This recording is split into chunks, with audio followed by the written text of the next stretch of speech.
How good a shooter do you think you are? No, really, be honest. If you had to perform on demand and under pressure, will your skills hold up? For example, if you're hitting fist-sized groupings on a paper target consistently at the range while standing still, will you have similar results if faced with an assailant or multiple ones intending to harm you or a loved one? Now, you may be thinking, how can you measure that unless you've already been in such a predicament? And that's a very valid point. Unless we faced evil head on, used the very skills discussed here, and survived to tell about it, there isn't a way to truly tell.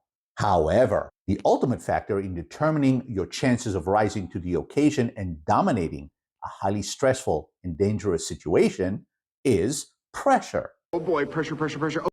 The more pressure you can feel and still execute the skills you're called upon to perform while staying focused and relatively calm, the more likely you are to rise up to an undesirable occasion you land in, despite doing your best to avoid it. Somewhat like a car accident. We all try to avoid it, but in case we don't, our auto insurance policy kicks in. We pay into it for years, just in case. Same with firearm skills. We put in the time, effort, and money hoping we never have to use them, but if we do, these skills are enough to win the physical fight if we ever have to fight it, and hopefully go back to our home and family in good time. After years of training and teaching, I was pretty confident that I had a solid foundation of skill that would stand the test of time. So full of yourself. Until I started to participate in competitive matches, that is. I was humbled pretty quickly watching some of the shooters, and after my first match began to see the cracks in my skill set. My fundamentals shone through. I was accurate, quick to deal with malfunctions and reloads, and I remained calm and focused. But I was slow, reactive, and lacked the movement and intensity required to compete rather than just participate. It made me realize where I needed to focus the next stage of my development, the type of instruction I had to seek, and how it would improve my ability to not only compete better, but more importantly, become a more effective and decisive concealed carrier, which is ultimately my primary objective as a gun owner. I am thoroughly convinced that had I not taken the leap into competitive shooting, I would have left a massive blind spot in my skill set, a blind spot that could potentially leave me vulnerable when I need my skills the most. The cherry on top of it all is that it's not only a ton of fun, but the people you meet are great too. Everyone is encouraging, helpful, and keeps safety at the forefront. Now, you'll often hear that anyone, regardless of skill level, should go and compete. I don't agree with that. There are certain skills you ought to perform safely and at least remedially in order to be able to complete most of the stages. A stage is a preset course of fire with a determined number of targets and shots. The objective is to navigate through the stage in the least amount of time, maximum amount of points, and without breaking the safety rules and getting disqualified. Now, in my opinion, the minimum skills you ought to be able to perform are: number 1, proper shooting fundamentals. You don't have to have the best grip and posture, but you must be able to shoot somewhat accurately and safely. Number 2, have solid safety habits. There are specific rules in addition to the 4 universal safety rules that are non-negotiable at these events. Break them and you get disqualified and are not allowed to continue that particular match.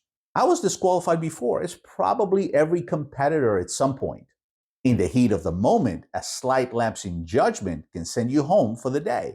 We shall show them no mercy!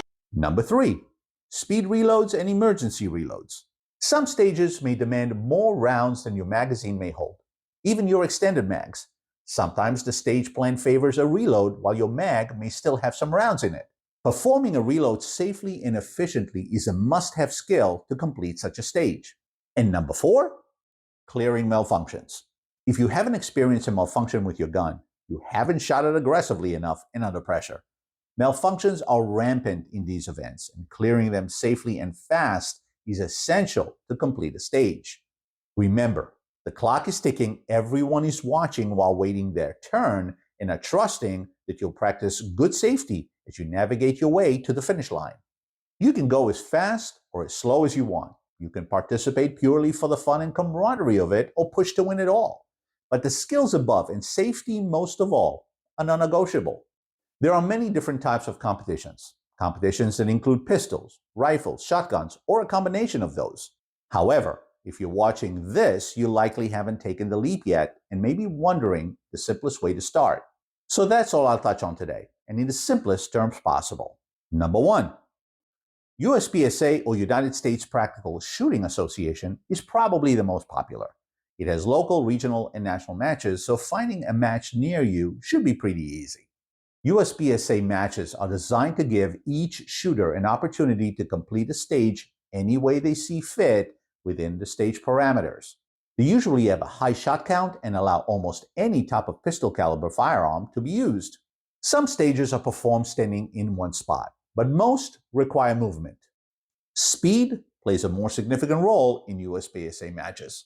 Number 2, IDPA, or International Defensive Pistol Association, also has local and national matches and is designed around more defensive shooting and concealed carry. That means that the stages rarely, if ever, give the shooter an option as to how to complete the stage, and accuracy is emphasized above speed. The maximum round count per stage is 18, and firearm variety allowed is more limited than with USPSA. And number 3, Steel Challenge. Also easy to find local matches for. Stages are performed mostly standing in one spot and shooting steel targets only.